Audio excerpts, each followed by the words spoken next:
Saudações, amigos e irmãos.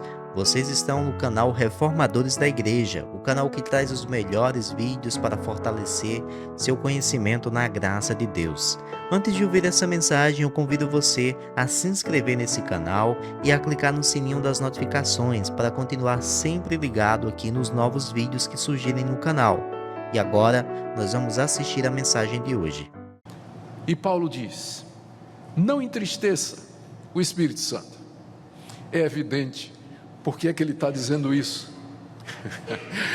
É evidente porque é que ele está dizendo isso. Se é o Espírito Santo que me transmite esperança, que me transmite segurança, que faz com que eu entenda as coisas de Deus, que eu aguarde o dia da redenção, se eu entristecer o Espírito Santo, eu vou perder todas estas coisas. Não a redenção, não a salvação, porque ele é um selo, como sinal disso, mas todas as bênçãos associadas com ele.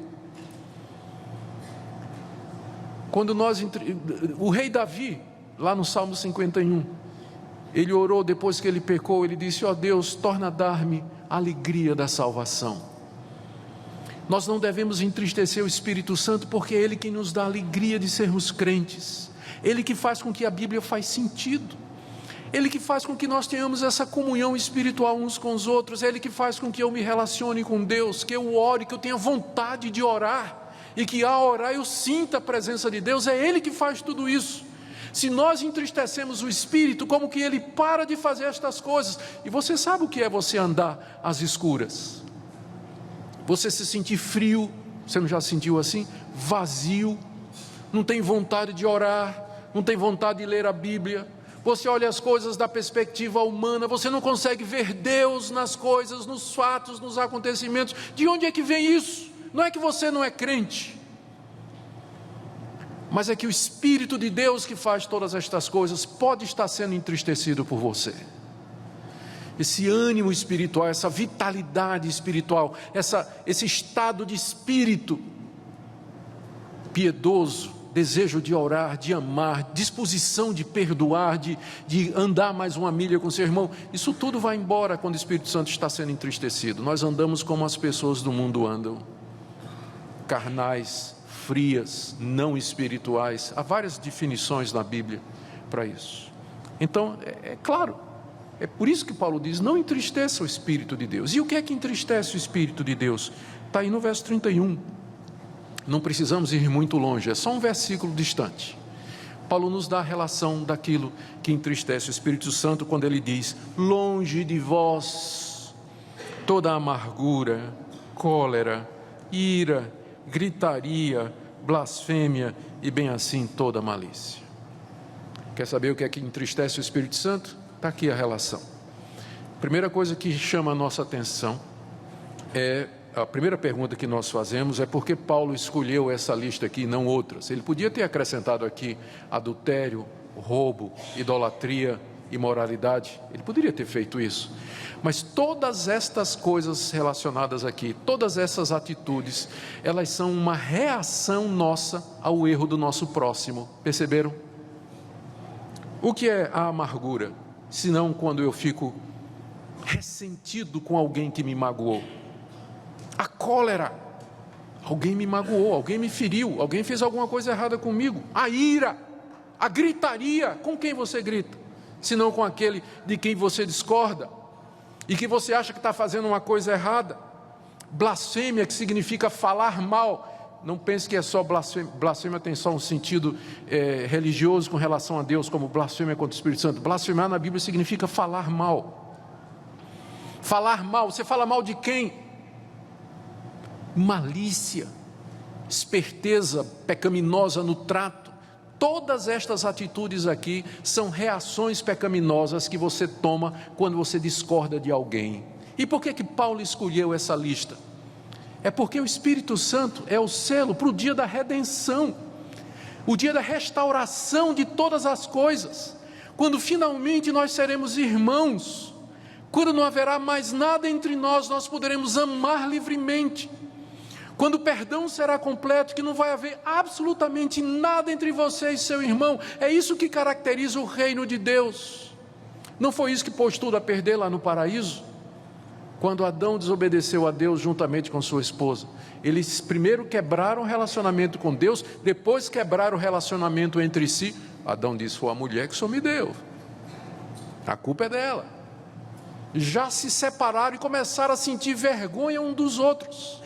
Quando a Bíblia fala do dia da redenção, ela tem em foco exatamente isso, o reatamento da comunhão, da unidade da raça, amizade verdadeira, amor verdadeiro. É por isso que eu sei que todos os pecados entristecem o Espírito Santo, mas nenhum pecado entristece tanto o Espírito Santo como estes aqui, porque vão contra a missão dele, a natureza dele. É quando você reage contra o seu irmão, primeiro, com amargura, com cólera, com ira, com gritaria, blasfêmia e toda malícia. Nós nos relacionamos com tanta gente, não é verdade? E nós não somos perfeitos. Com certeza você, hoje à noite, nesse momento, está pensando em alguém que disse alguma coisa errada contra você, ou que fez alguma coisa errada contra você, ou de quem você discorda. Você entristece o Espírito Santo quando você reage a essa pessoa com cólera, com ira, com gritaria, com ressentimento, com amargura. As pessoas guardam, elas se separam, crente para de falar com o outro, crente que não quer nem ver a cara do outro, que diz assim: não, eu não odeio, mas também não amo. Ué, mas o oposto de ódio do amor na Bíblia é ódio. Você não tem neutralidade, ou você odeia ou você ama. Não tem neutralidade aqui, a indiferença é ódio, não é isso? Você simplesmente não sinto nada, é ódio. E pensar que nas igrejas há pessoas assim, no casamento, marido e mulher, mulher ressentida, amargurada, marido que grita com a mulher, que explode com raiva contra a mulher.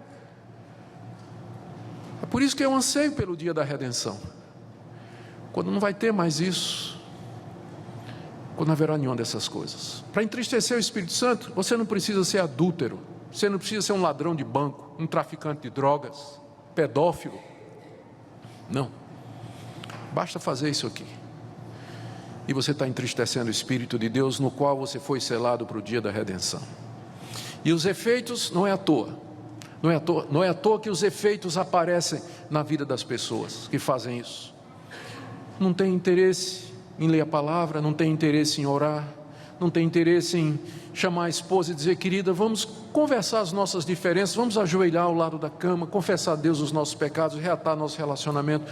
Não tem interesse em chamar o irmão de quem discorda e dizer: eu quero pedir perdão pela minha atitude, pela minha gritaria, pela minha ira, pela minha raiva, quero me reconciliar com você. Afinal, nós ambos aguardamos o dia da redenção. Tudo isso entristece o Espírito de Deus quando não é feito. Qual deve ser a atitude contrária?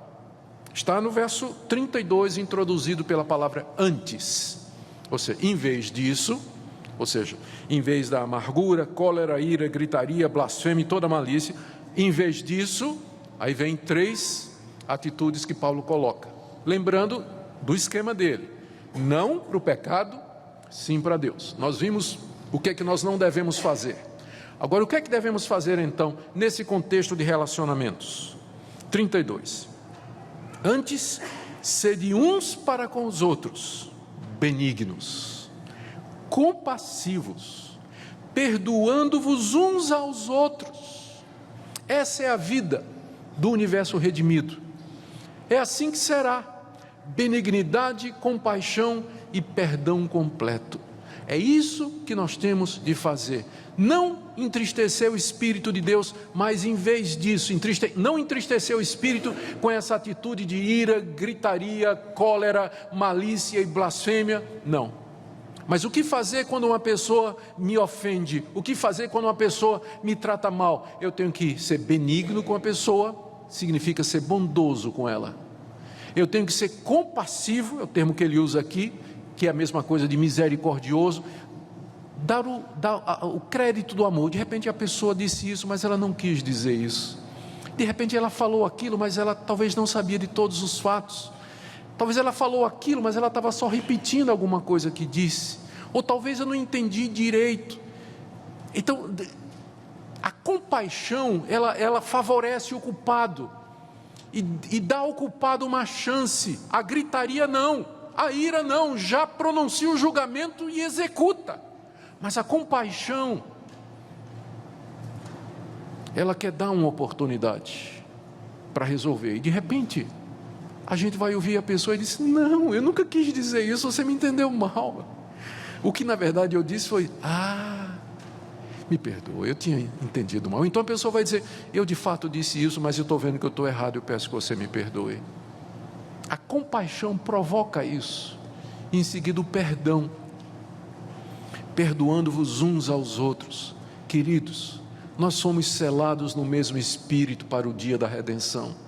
A necessidade de perdão entre nós, para aqueles que nos ofenderam. A resposta não é gritaria, ira, cólera, amargura, ódio silencioso e ressentimento oculto no coração, mas é perdão.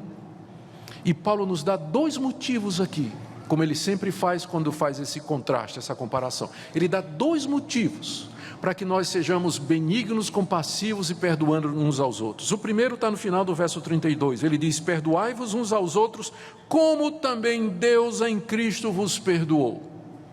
Você quer um motivo para perdoar a pessoa que lhe ofendeu, que lhe magoou, que está errada, que lhe maltratou, tirou o seu direito, violentou, machucou? O primeiro é que Deus já lhe perdoou.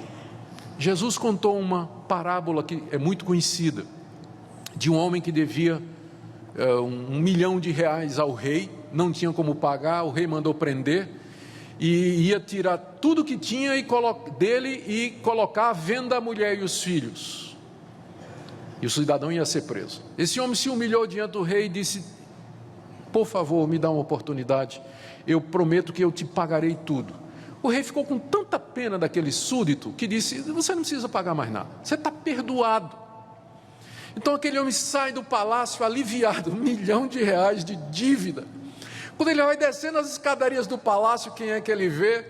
O sócio dele, da empresa, que lhe deve R$1.000.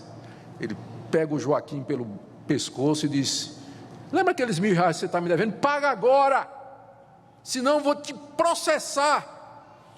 Aí a turma lá do palácio, que estava vendo aquela confusão, diz: rei, aquele cidadão que o senhor perdoou R$1 milhão, ele está enforcando lá o sócio dele, lá que está devendo R$1.000.